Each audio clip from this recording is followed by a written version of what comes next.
दोस्तों, बकवास physics channel पर मैं विमल असाटी एक बार फिर तहे दिल से आप लोगों का स्वागत करता हूं।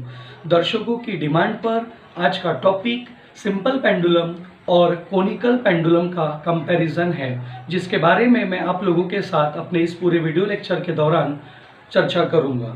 साथ ही जैसे जैसे मेरा वीडियो लेक्चर आगे बढ़ता चला जाएगा, लेक्चर्स के बीच में कुछ बातें ऐसी आएंगी जिनके लिए शायद मुझे इमेजेस की ज़रूरत पड़े, तो बीच बीच में मैं उन इमेजेस को हाईलाइट करते रहूँगा ताकि आपको कॉन्सेप्ट और आसानी से समझ सके। तो आज के टॉपिक को लेकर जब बात आई है तो मैं दो साइड में लगातार कंपैरिजन करते हुए बात करूँगा, सिंपल पेंडुलम की और कोनिकल पेंडुलम की। तो दोस्तों, मैं सिंपल पेंडुलम की तरफ तवज्जो पहले दिलवाऊंगा आप लोगों का।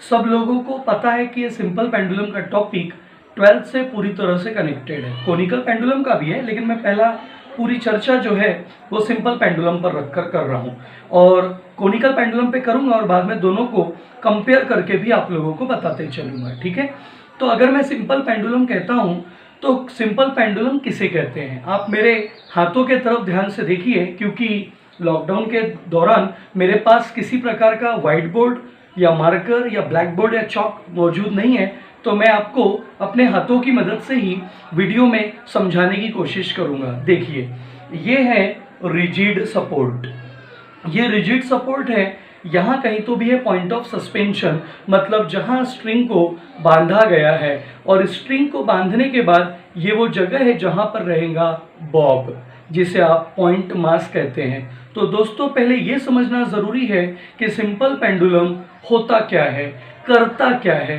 तो दोस्तों, सिंपल पेंडुलम यानी एक पॉइंट मास जो लटकाया गया है from the rigid support, a point मास लटकाया गया from the rigid support perform कर रहा है oscillatory motion about it's mean position, उसे कहते हैं simple pendulum.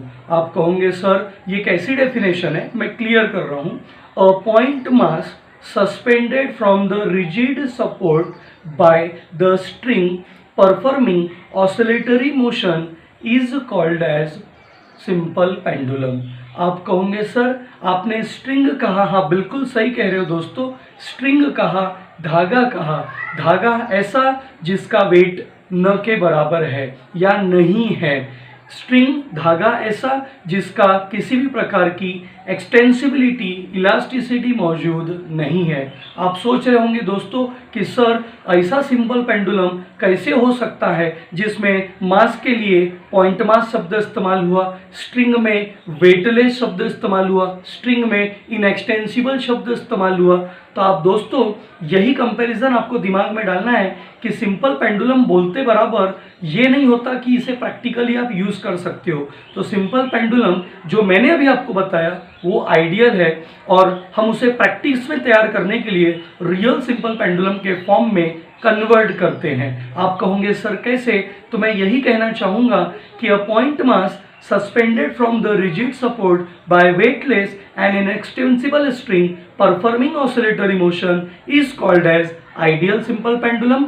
But when we replace the point mass by heavy point mass, inextensible string by less extensible string, and weightless string by less weight string, then the simple pendulum can be considered as a real simple pendulum, and it can be useful for the practice. By making three changes, ideal simple pendulum can be converted into the real simple pendulum, which is useful for the practical purposes. तो दोस्तों, अभी ये पता चल गया कि real simple pendulum क्या है, क्योंकि मेरा कंपैरिजन मैंने कहा सिंपल पेंडुलम और कंपाउंड कोनिकल पेंडुलम, लेकिन मैं बार बार सिंपल पेंडुलम में भी कैटेगरी दे रहा था, क्योंकि जो पॉइंट मास शब्द होता है तो दुनिया में पॉइंट मास नाम की चीज़ है ही नहीं, और पॉइंट मास अगर ले लिया आपने स्ट्रिंग का किसी बॉब का, तो जब उसे पकड़ के आप ऑसिलेट कराने जाओगे तो वो होगा ही नहीं। क्यों? क्योंकि मास इतना कम है कि सराउंडिंग के एयर ड्रैग से, एयर रेजिस्टेंस से उसका पाथ अपने रास्ते से डगमगा जाएगा, तो परफेक्ट मोशन नहीं मिलेगा। और दूसरी बात, इनएक्सटेंसिबल स्ट्रिंग, ऐसा हो ही नहीं सकता। दुनिया में हर एक मटेरियल के पास एक्सटेंसिबिलिटी है, तो यहाँ कुछ ना कुछ होंगी, तो आइडियल बोलकर उसे यूज कर पाना पॉसिबल नहीं है।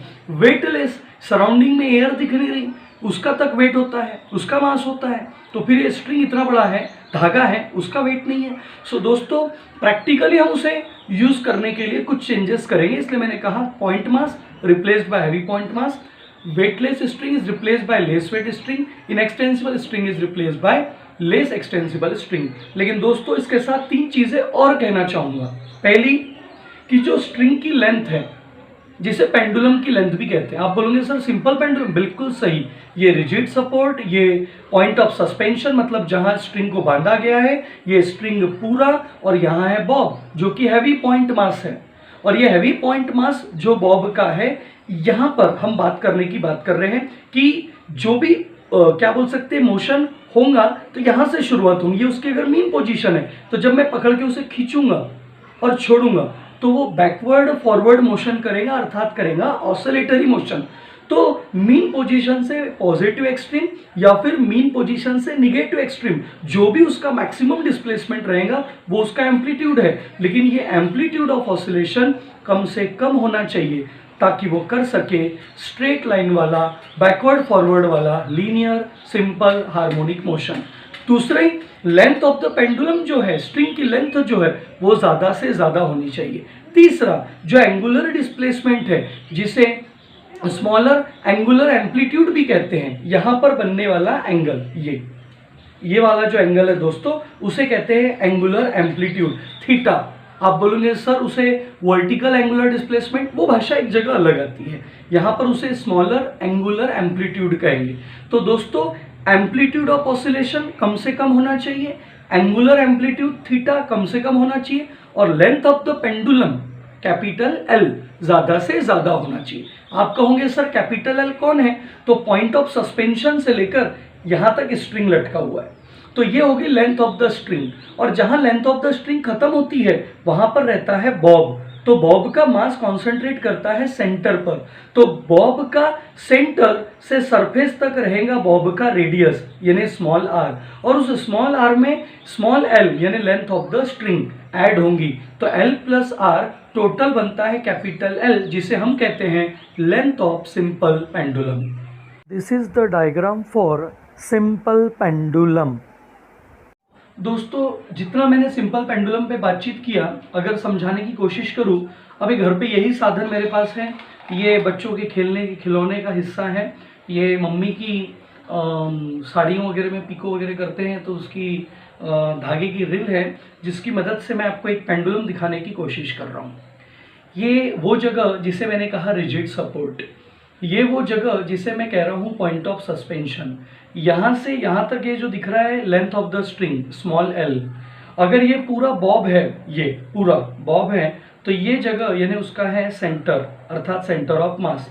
तो सेंटर ऑफ मास से लेकर सरफेस तक इतना पोर्शन आप देख रहे हैं, मेरी 4 फिंगर और middle finger, centre of mass से लेकर जहाँ सरफेस है वहाँ तक का डिस्टेंस यानी रेडियस ऑफ द बॉब है, तो वो आर स्मॉल और ये स्मॉल एल मिलकर बनता है कैपिटल एल, जिसे मैं कहता हूँ length of simple pendulum, that is the distance between point of suspension this is and centre of mass of the Bob.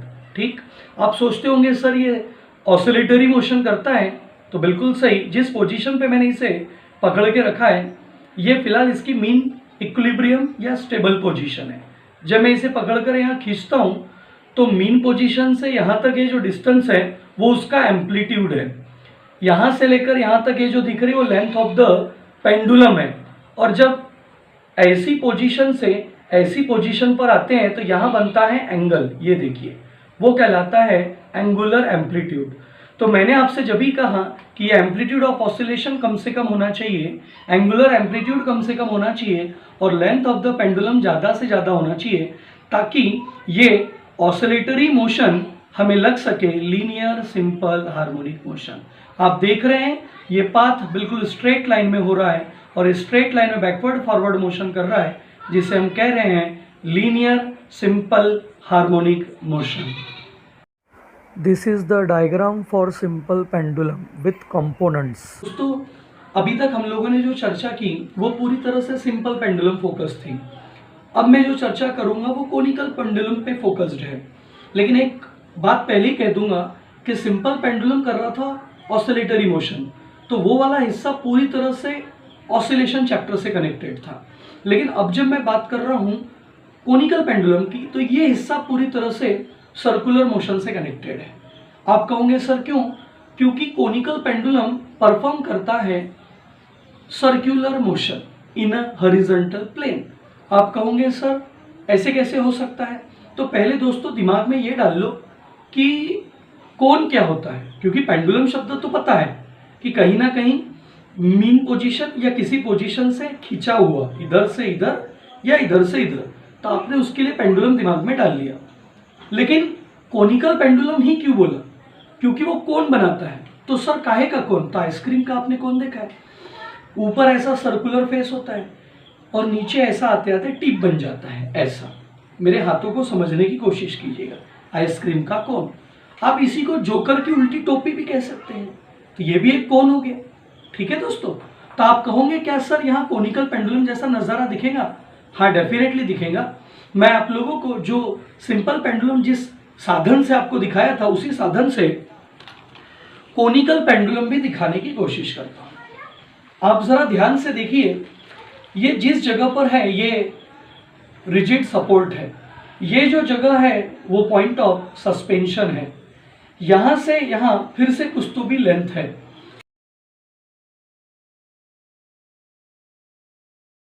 तो दोस्तों जब इसे हम ऐसा पकड़ते हैं और पकड़ने के बाद जब इसे हम ऐसा खींचते हैं, खींचने के बाद जब इसे सामने की तरफ ढकेलते हैं, तो ये परफॉर्म करता है हॉरिजॉन्टल प्लेन वाला सर्कुलर मोशन। आप देखो, आपको दिखाई दे रहा होगा वो बराबर आराम से आगे जाकर पीछे आ रहा है और परफॉर्म कर रहा है सर्कुलर मोशन। तो आप लोग जो नज़ारा देख रहे हैं ये कोनिकल पेंडुलम के हॉरिजॉन्टल प्लेन वाले सर्कुलर मोशन का है। आप बोलोगे सर यहाँ क्या है? मैं यहाँ भी वही कहूँगा, a point mass suspended from the rigid support by weightless and inextensible string performing horizontal circular motion that is called as a conical pendulum. आप बोलोगे सर ये क्या था? मैं एक शॉर्ट स्टाइल में आप लोगों को एक डेफिनेशन देने की कोशिश कर रहा था। सर मतलब जैसे आपने देखा ये रिजिड सपोर्ट था, आपने देखा है लेंथ ऑफ द स्ट्रिंग था, ये बॉब कुछ तो भी था, हमने उसे पकड़कर यहाँ खींचा और छोड़ा। तो आप एक इमेजिन करके अपने डायग्राम दिमाग में रखिए। हालांकि इस वीडियो के अंदर जगह जगह मैं इमेजेस दूंगा, जैसा शुरुआत में मैंने कहा सिंपल पेंडुलम की बात की तो उसकी इमेज मैंने आपको दी, वैसे इसकी भी इमेज मैं आप लोगों को दूंगा। ठीक है, तो ये रिजिड सपोर्ट हो गया, पॉइंट ऑफ सस्पेंशन हो गया, स्ट्रिंग हो गया, बॉब हो गया। बॉब को पकड़ के यहाँ खींचा और उसे धक्का मारा तो उसने ट्रेस किया, ट्रेस किया मतलब बनाया सरफेस ऑफ अ कोन, ये ऐसा। So it is named as a conical pendulum. ठीक, तो अगर आप डिफाइन करना चाहते हैं इसे कि ये कोनिकल पेंडुलम है तो हम उसे ऐसा कह सकते हैं द पेंडुलम, या फिर आप शब्द ले सकते हैं द हैवी पॉइंट मास। ठीक, आप बोलोगे सर आपने तो पॉइंट मास बोला। दोस्तों जो तीन बातें मैंने वहां अवॉइड की थी यहां पर भी मुझे प्रैक्टिकली मानने के लिए अवॉइड करना पड़ेगा। पॉइंट मास की जगह heavy point mass, weightless string की जगह less weight string, inextensible string की जगह लेस एक्सटेंसिबल स्ट्रिंग। ठीक है दोस्तों, This is the diagram for conical pendulum with its components. तो दोस्तों मैंने कहा a heavy point mass suspended from the rigid support bye less weight and less extensible string traces the surface of cone and performs the horizontal circular motion is called as conical pendulum. दोस्तों एक बार फिर कहूँगा, a heavy point mass suspended from the rigid support by less weight and less extensible string performing horizontal circular motion and traces the surface of cone is called as conical pendulum. इस conical pendulum में point of suspension से लेकर जहां Bob पहली position पे था उसे height of the conical pendulum small h कह सकते हैं। ठीक दोस्तों, ये जो इंक्लाइन दिख रहा है जब हम बॉब को पकड़कर एक्सट्रीम पोजीशन बोलो या आउटर पोजीशन पर सर्कल के लेकर आते हैं, तो यहाँ जो तिरछापन दिखता है इसे कोन की भाषा में आप स्लैंट हाइट कहते हैं, लेकिन हमारी भाषा में इसे हम लेंथ ऑफ कोनिकल पेंडुलम कहते हैं। ठीक, यानी कैपिटल L। यहाँ कुछ तो भी एंगल बना थीटा, इसे वर्टिकल एंगुलर डिस्प्लेसमेंट कहते हैं दोस्तों।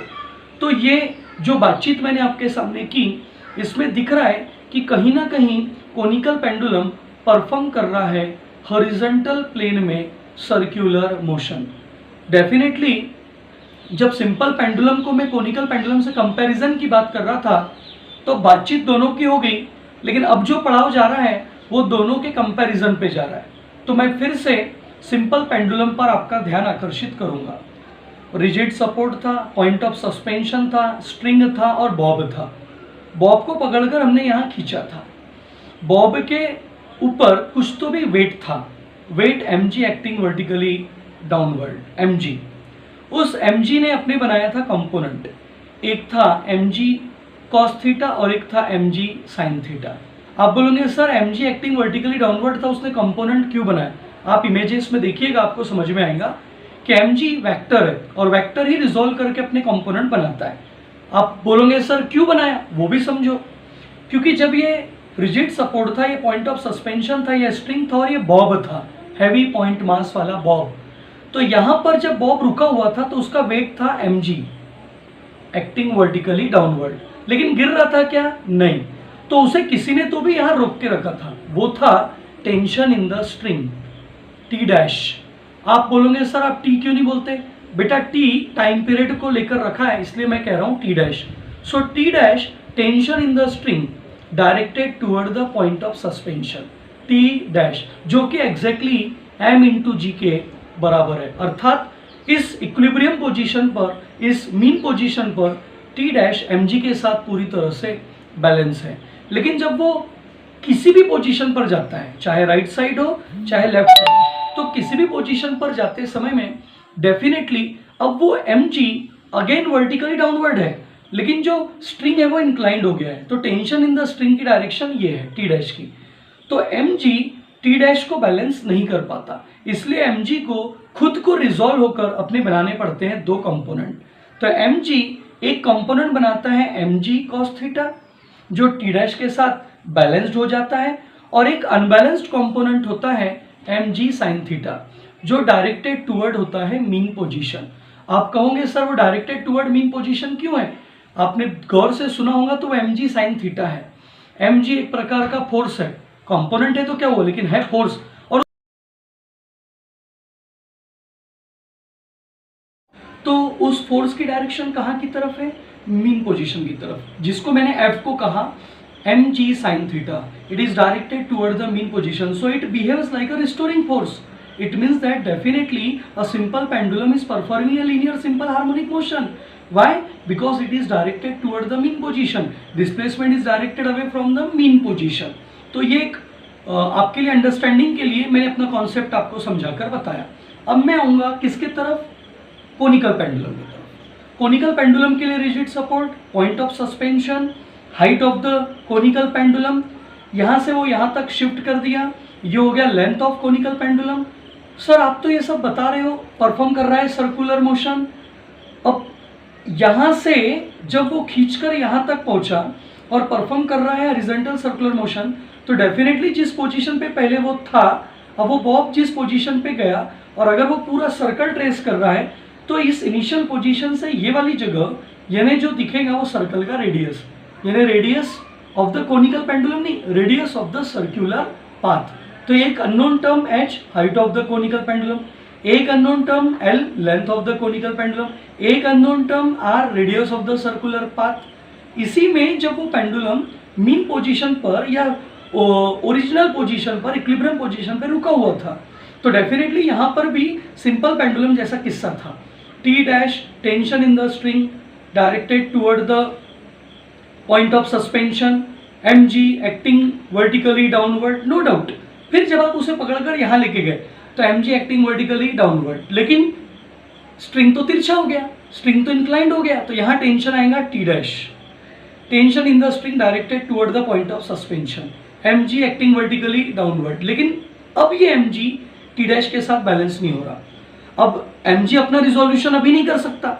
सर आप बोलोगे सर रिजोल्यूशन कौन करेगा? टेंशन इन द स्ट्रिंग, क्योंकि यहाँ पर जो टर्म हर जगह पर चेंज हो रही है वो टर्म है टेंशन इन द स्ट्रिंग, ठीक, क्योंकि लगातार अलग अलग पोजीशन पे हो जा रहा है। So tension in the string T dash ने अपने कंपोनेंट बनाया।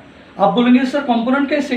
तो एक्चुअली ये ऐसा हो गया, यहाँ पर tension in the string T dash था, तो यहाँ एक वर्टिकल कंपोनेंट बनेगा टी डैश कॉस थीटा और एक हॉरिजॉन्टल बनेगा टी डैश साइन थीटा जो अलोंग द रेडियस है। तो ये हो गया बॉब की इनिशियल पोजीशन, ये फाइनल पोजीशन। ये कोण ऐसा बन गया, यहाँ पर एंगल बना है थीटा जिसे हमने शुरुआत में ही कहा था वर्टिकल एंगुलर डिस्प्लेसमेंट। तो आप देख रहे होंगे दोस्तों कि ये रिजिड सपोर्ट है, ये पॉइंट ऑफ सस्पेंशन है, ये स्ट्रिंग की लेंथ बनी थी जिसे हमने हाइट ऑफ कोनिकल पेंडुलम कहा, ये लेंथ ऑफ कोनिकल पेंडुलम, और यहाँ बना कंपोनेंट।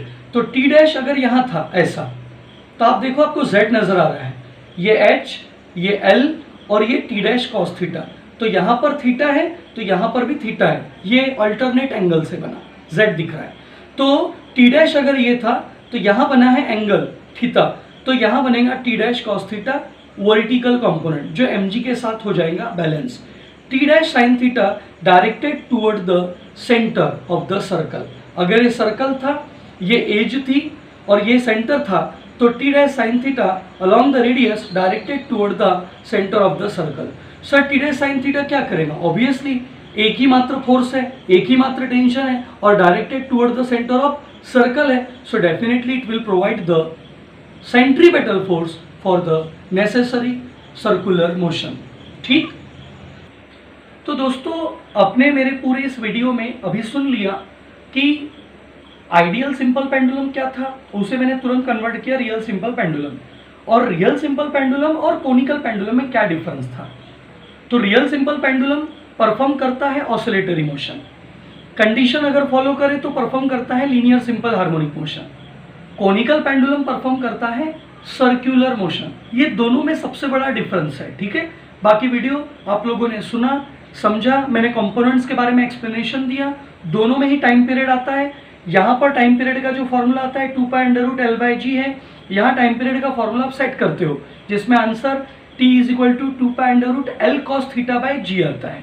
तो इन दोनों में फर्क अगर आपको समझना है तो यहाँ 2π√L/g है, कैपिटल L/g, यहाँ पर 2π√L cos θ/g है। आप कहोगे कि सर ये 2π√L cos θ/g है, इसमें थीटा एंगुलर डिस्प्लेसमेंट जो वर्टिकल था।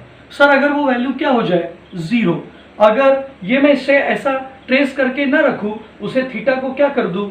0, तो cos 0 की वैल्यू हो जाएंगी 1। So that time the conical pendulum becomes a simple pendulum. So this is the last step by which we can understand how the conical pendulum can behave like a simple pendulum.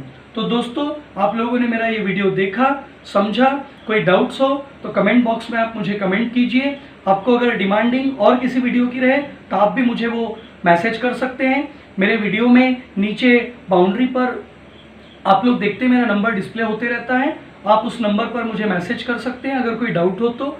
मैं जल्द ही अपना online education class बकवास physics app के माध्यम से शुरू कर रहा हूं, तो उसमें अगर आपको रजिस्ट्रेशन करना है तो उसके लिए भी आप मेरे नंबर 7038924314 पर व्हाट्सअप कर सकते हैं। मेरा वीडियो देखने के लिए, लाइक करने के लिए, सब्सक्राइब करने के लिए धन्यवाद।